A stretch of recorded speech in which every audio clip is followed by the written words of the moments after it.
It's Ivy Slater, and you're listening to Her Success Story podcast, a show where gutsy businesswomen share their success journey. Hi, this is Ivy Slater. Welcome to today's episode of Her Success Story. I have an incredibly fascinating guest, a woman that I've truly had the pleasure of getting to know. We've been lucky to do a few conversations. Angela Zeng is the founder of Karviva Beverages. Now, some of you might have seen this in your local stores. She's the visionary founder of Karviva. Angela has revolutionized the wellness beverage industry by marrying the ancient wisdom of traditional Chinese medicine and cutting-edge nutritional science. With an impressive academic foundation in biochemistry, pathology, and an MBA, Angela's deep-rooted heritage in traditional Chinese medicine propelled her to innovate Karviva's celebrated line of whole, plant-based, prebiotic smoothies, antioxidants, juices, and more. Angela, in our conversations, I have been so impressed that so many people start and they have an idea and they have some sales and they go online. You've taken this that when I walked into a Stop and Shop, I see this on the shelves. And I'm a huge, listeners who don't or have not heard this before, I'm a huge believer in the intersection of Eastern and Western medicine and philosophy for our own personal health. So when I got to have the opportunity to meet Angela, I'm like, oh my goodness, I love you. You have to come on Her Success Story. So welcome. Thank you, Ivy. I really appreciate this opportunity just to share my learning experience and what I have accomplished. Well, basically is, again, go back to my learning experience with your audience. So how long ago did you start Karviva? Well, that was actually back in 2016. I started to build the little facility in St. Louis, Missouri. But I have to say, and we started selling the next year in 2017. However, this idea has been in my mind, I would say, for a long time. So as you mentioned, I have this very unique background of holistic, traditional Chinese medicine. So basically, a few of my family members, they are just well-known experts in that field. So I was born and raised in this kind of environment. For me, that was just my lifetime passion. And I went down a path of medical research, biochemistry as undergraduate, then pathology graduate degree, and then did postdoc fellow research work at Northwestern. When I first come to this country, right, I think there's still lots of conflict or disbelief of the classic trained medical doctor. Even now these days, they don't believe in holistic medicine because obviously they're not many clinical data, clinical trial, pretty much none to prove why a traditional remedy works. However, in my mind, that's time tested. And you have to look at what has worked, what may not has worked well with a critical lens. And to me, that critical lens, it really comes from the modern medical research, the science we have now these days. So for me, it's really combining my passion and my training education. And I basically finally decide in my 40s, I need to do something. If I keep waiting, it's one of those moments, if not now, when? Exactly. I'm like, for women, if you wait until you're 50 or 60s, pretty much you don't want to do it anymore, right? I don't know about that. Exactly. My side. Exactly. I'm still going strong. Given nowadays, I think probably by then we have more free time without the kids constantly bugging us, right? So pretty much that was why I started, is something I want to do. And I just finally had the courage and encouragement from my family, from my friends. And I had to build a facility, not because I wanted in the first place, it's because my formulations are so unique. Back then, I couldn't find any co-packers. So I'm like, But when, okay, when it's not out there, we build it to have it our way. exactly, exactly. I was crazy enough to do that, right? Let me ask you this. Okay, I have so many questions from the holistic side, but I'm going to go to the practical first. It is not easy to get something into stores. It's not easy to get something onto a shelf. They'll test it and then okay, we tried it and you know they kind of shut you up and you go and like now you can go away. How did you navigate that experience that got you into some of the, very prominent stores around the country? I started with my local Whole Foods first. I think back then I was very naive in terms of I come from this, well, on the business side, I was doing business development in pharmaceutical industry. Okay. And then I did years of medical research, but I never really handled pushing or selling consumer product directly to consumers. So for me, it was very naive. I thought, this is the way you do it. I went to a beverage boot camp. I got some trainings. I mean, it was really just 2, 3 days, even not much training at all. And I went through There's food the MBA and then there's safety the 2 to 3 day boot production training. camp. I spent more time on that. So I thought, if I have a great product, I should be able to sell. It was just not that naive. And back then, I remember the number one thing is like my kids always joke about is mom has very thick skin. I just kept going back to the same store, say, hey, I want to present something very unique to the manager. And finally, they gave me a chance. And back then, I think just by pure luck, the category manager, back then, the Whole Foods still have decision rights. The individual store have decision right if they want to test a local product. And that's how I got in because he said, oh, I've never seen this before. They were always looking for something new. And that's just how I launched. And we were lucky enough because the first day, 2 of the 5 SKUs or 3 of the 5 SKUs sold out. So they were like, oh, great, we're going to keep ordering. And we expanded to the other 2 Whole Foods in the same city. Pretty much that's all the Whole Food store we have in Missouri, sadly. There you go. That's not many because we are Midwest, a small state, right? Uh, and that's just how I got started. And I started to present to other grocery store just in my neighborhood. And I will say I did tons of in-store sampling. I enjoy doing that because I love just be in contact with the customers I'm serving directly.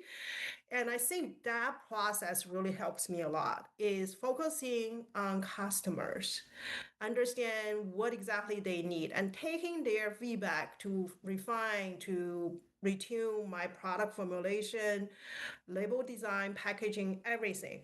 And then we kind of just grow slowly from there. I think the other thing is over the years, what I learned really hard.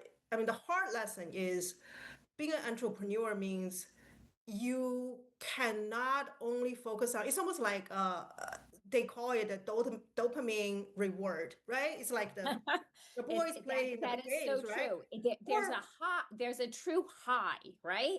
yeah, You get something accomplished, you feel so good, so successful. So, that we have this like, yes, I could do anything because it is a dopamine high. I never thought about it that way, Angela. But yeah, spot on. yeah.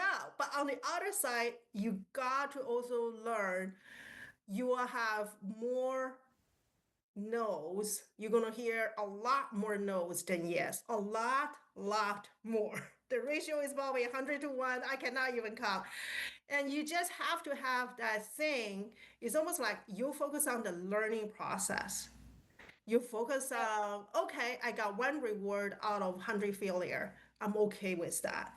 If you have, I'm going to jump in here for a yeah, second because, yeah, that's the number when one thing. we talk about sales and do some trainings in this area and stuff, I mean, the one thing I started in sales in my 20s, which was just recently.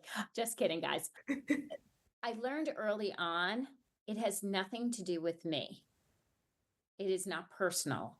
And I also, as I honed my skill set, I developed this saying that I live by today, and I share it with everyone. Not yet, not ready, not now. It's not a no. They're not ready yet. They're not ready yet for Karviva. we're going to circle back. They might be ready next week, next month, next year, right? Not yet, not ready, not now. And I've always took that to help myself not take the no's, because we have to have no's. Sales is about a conversion rate. If you don't have no's, you have no conversion rate. So it means something's wrong in the process. So There's well the said. process person. So well said. I have to say the thing is don't take the no as a personal like no. Like you said, many times now the retail environment becomes very, I mean, it has always been very competitive, but now it's almost a little bit toxic to small brand because the number one thing for the store is how to increase their profit level, and they operate at a very thin profit margin because they are pushed by the the huge gigantic e-commerce giant Amazon there. So because of that, they are operating very differently than I would say a decade ago, 20 years ago. So like the no can be coming from, I don't know if your product is going to sell. You don't have enough history. I don't have sales data, to make decision. Or it can be, I don't know, maybe it tastes too healthy for my shoppers. Or maybe just because you cannot afford the slotting cost I want. It's like almost like a bidding war of another brand can pay more slotting than you can pay. It is true. Many times I don't want to put much slotting fee there. And usually they take first look of that slotting fee, they throw your thing out. That's that's fine. Are you willing to pay that? And they give you 6 months, right? So Right. that 6 months you get some cost you may not even be able to recover at all. So So what I'm hearing is the risk factor of building this. mhm, The risks are high. The yes, investment was high for you. yeah, Yet yeah, you've stayed in the game, the game of business, the game of I believe in this, the game of determination. And always waking up, I'll always say, like, we have a choice. We can keep waking up on the sunny side of the street and keep looking and moving forward. yeah. What helped you to keep moving forward because I know there has been obstacles? Oh yeah.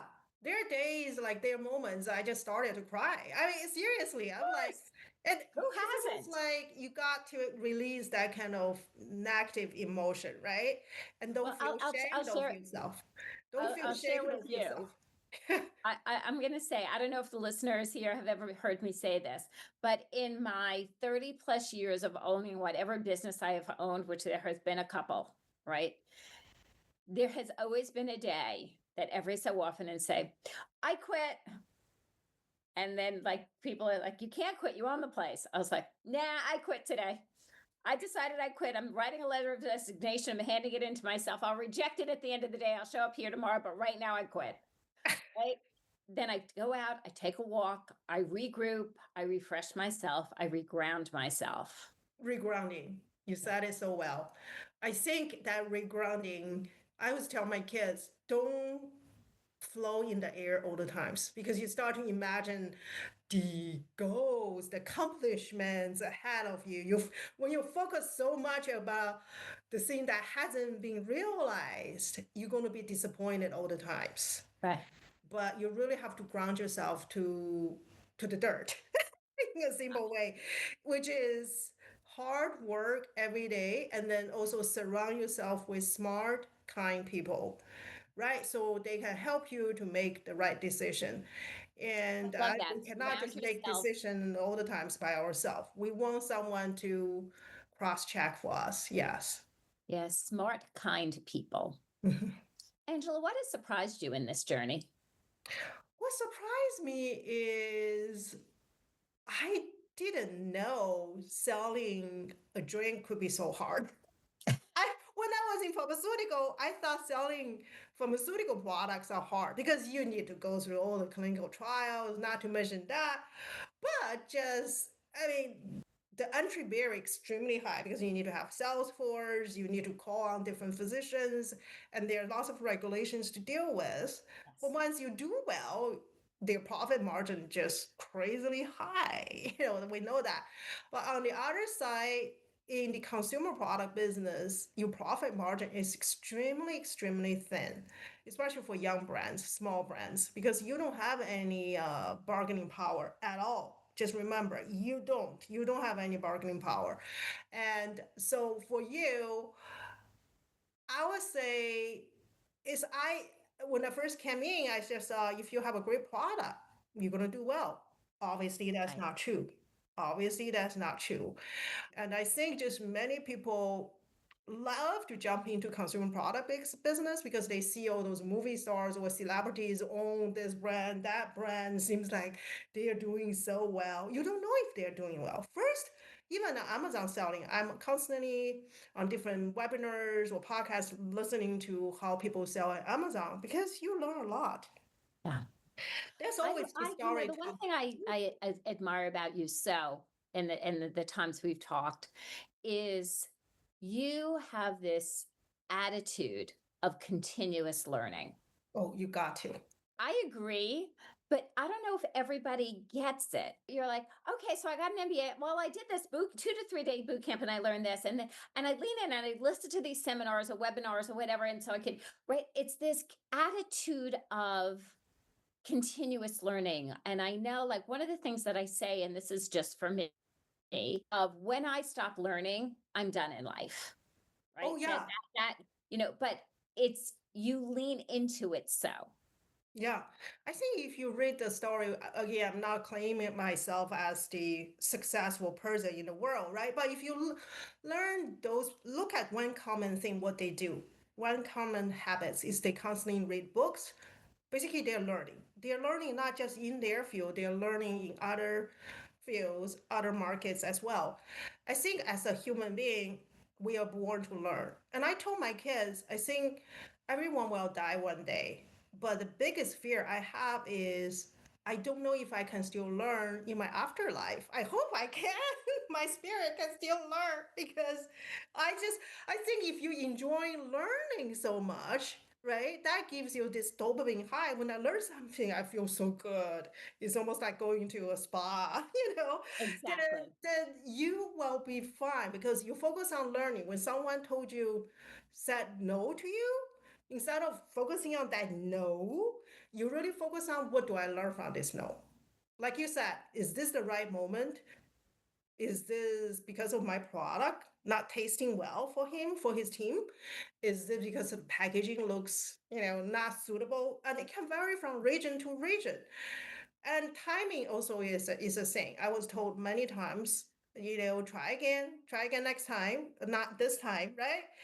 And unfortunately, many times the buyer is so busy, they don't give you any feedback. Right. So that becomes a guessing game. That can be a torture. You just try, you try your best. But, that's the other thing is when you listen to webinars or podcasts or different things, people will give you some really valuable feedback, what they have learned from that process.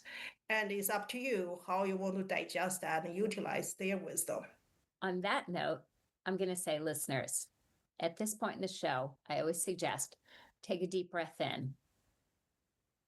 Angela is filled with great wisdom, knowledge, insight. In our conversation today, identify one thing, one takeaway, not a laundry list of them, just one. Jot it down somewhere, whether it be your phone, a piece of paper, does not matter. And then make a decision on one action you're going to take from joining us and listening in and implement that piece in your business. You consistently show up to her success story every week and you consistently take away that one takeaway and you take that one action every week. I promise you there will be movement. Angela, as we close the show, what's one tip, piece of advice that you can share with our listeners today? I think for female business owners, entrepreneurs, we are a lot more emotionally sensitive to how other reacts to us, to not only our appearance, but our actions, our results. I think the biggest thing is for us to set those aside, really focus on what you are truly looking for. Are you looking for making tons of money down the road, if that's your goal, you actually have many options. You don't have to do what you don't enjoy doing, right? Or you are trying to realize a dream you have since you were little, or you try to make a difference to your community. I think if you really focus on those, you'll be fine instead of constantly try to adjust yourself based on what other people tell you to do. You have your inner, this northern star is always there guiding you. So you I won't love get that. lost. Follow the North Star. Follow Yeah, your North Star. Be true to your North. yeah, exactly. Angela, how can our listeners find out more about Karviva? Yeah, go to our website, karviva.com. So the spelling is Karviva. So viva is Italian word for longevity, happiness. Car, it comes from Karuna. I was using that brand name until I find I cannot trademark that. So we can talk a lot about that. That's a story But for it's another easy day. to find us. You can see, if you live in Aries region, you can find it in store, depends on the region. And we are also on Amazon, Walmart, setting up on Target Plus online as well. Lovely. It's, Well, just congratulations to you. Look at you go. Amazon, Walmart, starting on Target. If it's not in your local supermarket, reach out, give it a try. Most importantly, follow Angela, reach out on LinkedIn, and know that what is possible takes determination, a little grit, and let the nose roll off your shoulders. yeah, so well said. Thank you for joining us here today on Her Success Story. See you next time.